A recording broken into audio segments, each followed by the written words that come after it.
За мерката 122 финансиската подршка се исплаќа по принцип на кофинансирање на завршени и исплатени инвестиции од страна на корисникот во висина од 50% од вредноста на одобрените прифатливи трошоци за инвестиции. За мерката 112, максималната вредност на прифатливи трошоци по корисник изнесува до 600.000 денари. Средствата се доделуваат за период на реализација на деловниот план и се исплаќа на годишно ниво во најмногу 3 рати. Подршката е условена со задолжително исполнување на предвидените активности од деловниот план за мерката 112. Доделената финансиска подршка е неповратна.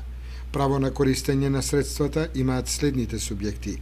За мерката 112 земјоделски стопанства запишани во единствениот регистар на земјоделски стопанства во Министерството за земјоделство, шумарство и водостопанство, согласно Законот за земјоделство и рурален развој, а за мерката 122 правно или физичко лице собственик на приватна шума или здружение на приватни собственици на шума.